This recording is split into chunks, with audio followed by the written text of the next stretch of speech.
Good evening students. बच्चों, ये हमारा जो एप्लीकेशंस हम बता रहे थे कोऑर्डिनेशन कंपाउंड्स के, 3 एप्लीकेशंस हम आपको बता चुके थे। पहला था इन मेडिसिन्स, दूसरा था इन वाटर ट्रीटमेंट और तीसरा था इन कैटालिसिस। फोर्थ एप्लीकेशन है इन मेटलर्जिकल प्रोसेसेस। मेटलर्जिकल प्रोसेसेस का मतलब ये हुआ किसी और से मेटल को रिमूव करने को हम बोलते हैं मेटलर्जी। ये एक सिल्वर का ओर है, सिल्वर सल्फाइड। मेटलर्जी वाले चैप्टर में ये हम दोबारा से पढ़ेंगे। इस ओर की रिएक्शन हमने करवाई सोडियम साइनाइड से, तब ये एक सिल्वर का कोऑर्डिनेशन कंपाउंड बन गया और ये सॉल्युबल है। अब हमने क्या करा, इसको जब हमने फिल्टर करा तो ये जो कंपाउंड है ये तो फिल्ट्रेट के साथ नीचे पहुंच गया और जो इम्प्योरिटी थी वो ऊपर रह गई। इन इम्प्योरिटी को हमने फेंक दिया। ये जो फिल्ट्रेट गया उसकी रिएक्शन हमने करवाई zinc dust. Dust means powder से। तो जिंक बहुत ज्यादा रिएक्टिव होता है सिल्वर से। इस जिंक ने इस सिल्वर को रिप्लेस कर दिया और ये सिल्वर प्योर फॉर्म में हमको मिल गई। This is known as silver cyanide process या MacArthur Forrest silver cyanide process. मैंने आपको नोट्स दिए हैं, उसमें ये नोट कर दिया है। निकिल की मेटलर्जी, ये कोई निकिल का ओर है।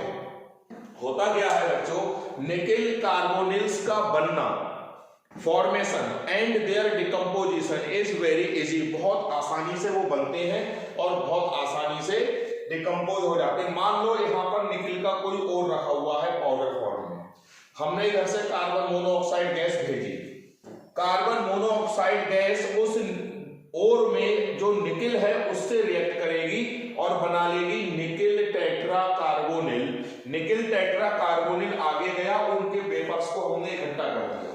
यानी हमने एक जगह निकिल टेट्रा कार्बोनिल के वेपर्स इकट्ठे कर लिए। अब उन वेपर्स को और हाई टेम्परेचर पे जब आप हीट करोगे तो वो डिकम्पोज हो जाएंगे। कार्बन मोनोऑक्साइड गैस उड़ जाएगी और ये प्योर निकिल आपको मिल जाएगी। This is known as Mond's process.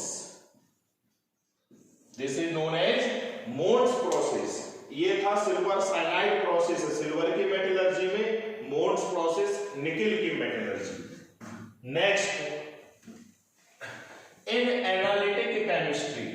Analytic chemistry का मतलब है जो आपने प्रैक्टिकल करे होंगे 11th में, गिवन कंपाउंड के अंदर अमोनियम आयन है, एसीटेट आयन है, रेडिकल्स जो एसिडिक और बेसिक रेडिकल्स की जो टेस्ट करे होंगे। हमने आपको एक ये सॉल्ट दे दिया और ये अननोन सॉल्ट है। हम ये चेक करवाना चाह रहे हैं आपसे कि इस गिवन सॉल्ट में निकिल प्लस प्लस आयन है या नहीं है, यानी निकिल +2 ऑक्सीडेशन स्टेट वाला है या नहीं है। आप क्या करोगे, उस सॉल्ट को एक टेस्ट ट्यूब में डिजोल्व कर लोगे, उसमें थोड़ा डालोगे अमोनियम हाइड्रोक्साइड और थोड़ा सा ये कंपाउंड डालोगे, लिक्विड फॉर्म में होता है DMG, डाई मिथाइल ग्लाइऑक्साइड। ये एक लिगेंड होता है, इसके 2 मॉलिक्यूल। यानी आपने क्या करा, गिवन सॉल्ट को आपने टेस्ट ट्यूब में डाला, फिर आपने उसमें अमोनियम हाइड्रोक्साइड डाला थोड़ा सा और थोड़ा सा डाल दिया DMG। ऐसा करेंगे तो ये रिएक्शन होगी और ये एक कोऑर्डिनेशन कंपाउंड बन जाएगा निकिल का कॉम्प्लेक्स। इस कॉम्प्लेक्स के बनने की वजह से रेड कलर का प्रेसिपिटेट आएगा टेस्ट ट्यूब में। रेड कलर का प्रेसिपिटेट आया क्योंकि ये कंपाउंड कॉम्प्लेक्स बना। इस कॉम्प्लेक्स के अंदर निकिल है, निकिल इसमें भी नहीं था, निकिल इसमें भी नहीं था। इसका मतलब किसमें था निकिल, निकिल इसमें प्रेजेंट था। यानी गिवन सॉल्ट में अमोनियम हाइड्रोक्साइड और DMG डालने पर अगर रेड PPT आता है तो आप कह सकते हो इस सॉल्ट में nickel plus plus ions confirm हैं, प्रेजेंट हैं। ये तभी आएगा रेड PPT जब ये कंपाउंड बनेगा और ये कंपाउंड बनेगा, इसका मतलब निकिल आयन प्रेजेंट है। दूसरा, ये एक सॉल्ट हमने आपको दे दिया, इस सॉल्ट के अंदर आपको ये चेक करना है कि फेरिक आयन है या नहीं है। ये फेरिक आयन, इस सॉल्ट की रिएक्शन करवा देंगे हम पोटेशियम फेरोसाइनाइड से, इस कंपाउंड से, इसको हम बोल साइनाइड। जब इसकी रिएक्शन पोटेशियम फेरोसाइनाइड से होगी तो ये कंपाउंड बनेगा और इस कंपाउंड के बनने से प्रूशन ब्लू कलर आएगा। ब्लू कलर का आना ये इंडिकेट कर रहा है कि इस कंपाउंड में आयरन +3 ऑक्सीडेशन स्टेट में है। बहुत आता है कंपटीशन में क्वेश्चन कि जब फेरिक आयन का टेस्ट करते हैं तो प्रूशन ब्लू कलर आता है किस कंपाउंड के बनने से? ऑप्शन में होगा ये कंपाउंड। इस कंपाउंड के बनने की वजह से ब्लू कलर आता है।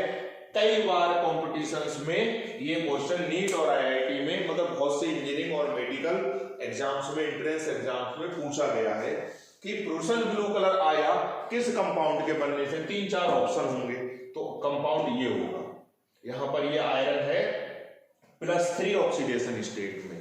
तो ये 5 एप्लीकेशंस मैंने मेन थे, ये आपको मैंने एक्सप्लेन कर दिए। एक और होता है इन इलेक्ट्रोप्लेटिंग। अगर इलेक्ट्रोप्लेटिंग सिल्वर और गोल्ड की जनरली जो हम करवाते हैं वो कोऑर्डिनेशन कंपाउंड से ही करवाते हैं। अगर आप सिल्वर की इलेक्ट्रोप्लेटिंग करवा रहे हो और सिल्वर नाइट्रेट कोई सॉल्ट ले रहे हो तो यहां से सॉल्यूशन में से सिल्वर आयन जाएंगे, इस प्लेट पे जाके डिपॉजिट हो जाएंगे, उसी को हम बोलते हैं इलेक्ट्रोप्लेटिंग।